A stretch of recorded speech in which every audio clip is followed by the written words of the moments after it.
Hi, my name is Charlie McCormick, and I'm the president of Schreiner University. And I'm glad you're joining us today for the first of what we anticipate will be a multi-part series of the people of Schreiner University, an opportunity for us to talk to students and employees and faculty members and friends and board of trustees about how they got connected with Schreiner University and what this institution means to them. And I'm absolutely delighted that for our first interview today, we have Melissa Millan. And Melissa is both a former student and currently an employee of Schreiner University. So Melissa, thank you for letting us interview you today. It's a pleasure. Melissa, let me start by asking you, how did you get to Schreiner University? Okay, so my find your way here story. I grew up in a colonia, and I grew up in a, let's call it traditional Mexican-American home, right? And all that means is that my father was incredibly traditional. He was very much the epitome of a strong Mexican figure. But in any case, I grew up in a low socioeconomic home. I grew up with parents who had not, attended college. But the point is, I never thought about college. It really wasn't something that was brought to me or to my attention. So one day, my best friend at the time, he was enrolled at Schreiner his freshman year, and he told me, I have to go back, do you want to come with me? And I was like, yes, yes. So I spent an unofficial week, and I don't know if I've ever mentioned this to you, I spent an unofficial week at Schreiner University. So I went to classes, I went to go get, lunch, and I was a part of the events, I went to bingo. I was a Schreiner kid. I was pretty much already bleeding maroon. So by the end of my trip, one of your English professors, who unfortunately is no longer here, he asked me, he goes, are you a student here? And I was like, oh, it's over. I've been discovered. So what I did is I told him in a very childish, frightened manner, no, sir. No, not even a little bit. I haven't even graduated high school. And you have those moments where somebody changes your life. This man changed my life. He said, well, you should apply. I came, he asked me he brought that to my attention. I applied.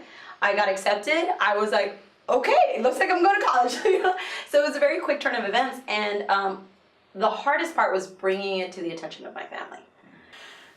So I tell my dad in a very nonchalant way, like, oh, here's your dinner, I'm going to college. Do you want more tortillas? Because I can get you some. I will make you some.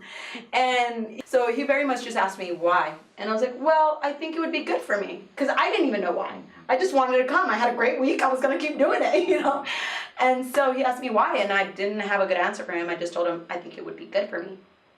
And he was like, no. And I was like, okay, all right. Well, there was that, so that was it. It was a straight no, and you don't question it, right? So it was bothering me. I'd been accepted. I wanted to go. I wanted to explore this further. So I asked my mom. And when in doubt, ask mom. Be like, hey, dad said no, but can you work your magic? Can you do something for me? I came to my mother, and I kind of had a little heart-to-heart with her, and I was telling her that this is something that I wanted to do.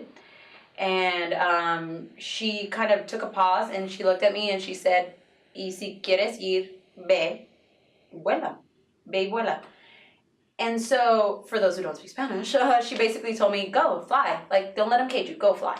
And I was like, okay, that was my green light, that was my green ticket. I was like, let's do it. I can do this. I started doing the process. And a week before I came to Schreiner, my summer's over, I graduated. A week before I come to Schreiner, I decided to bring it up to my dad that I need to start packing. So I told him, I'm going to go to college. And he was like, I said no. And I was like, okay, I'm going to go anyway. So I started packing, and he goes to me and he's like, what are you doing? And I was like, I'm going to school. I'm going to go to Kerrville. I'm going to go to college. I will be back. Don't freak out. I'm going to be back. So his first reaction was like, no, put those things down. No. I was like, okay. So it felt like he was going through the 5 stages of depression. The first one was denial. He's like, you're not going anywhere. Put those bags down. And I was like, okay. Sure, daddy.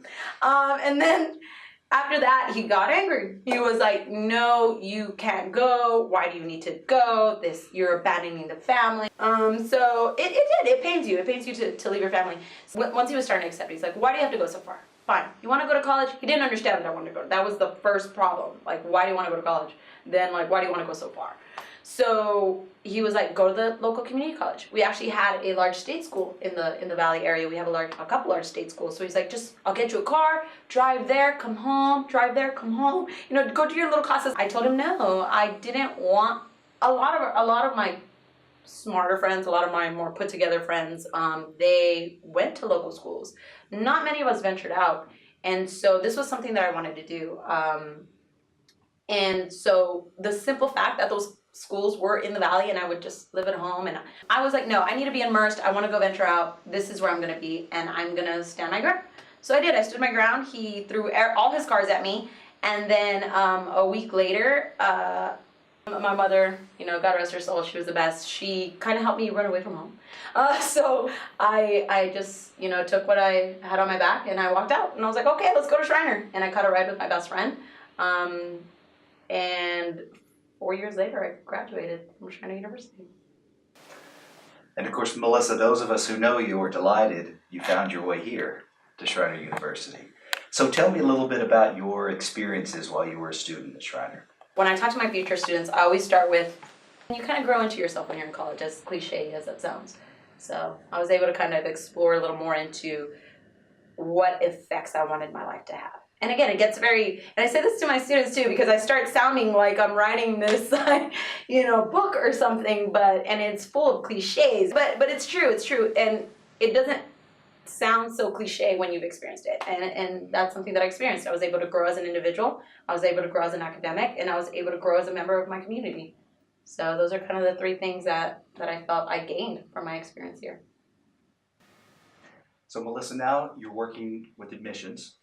And you're out telling students about Schreiner University and recruiting them to Schreiner University. What do you tell them? Why is that important for you to be able to do that? Absolutely. My one pet peeve with this is when people call me a recruiter. I don't feel like that's the proper terminology. And this might come from my liberal arts education, right? I'm like, no. Like, no, there's connotations to recruiter that I don't appreciate, because I'm not selling Schreiner. Like, I don't sit here and sell Schreiner. I don't sit here and polish a building and say, look how shiny, don't you want to buy it? You know, and I don't feel like that's what Schreiner even is. So when I am talking to students, I don't present myself as a recruiter. I don't present myself as somebody who wants you to buy into something.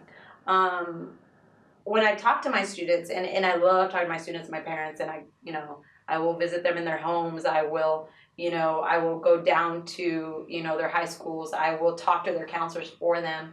I will go to bat for my students. I really will. And it's because the students that get that far have the same passions that I had. So when I'm out there talking to students, I don't talk about, and I say this very blatantly, Schreiner's a unique and just vibrant and just quirky place. I am looking for the students who fit this place. And those students are the ones that are successful. Those students are the ones that go on and become alumni like myself. People who love this place, people who give back to this place.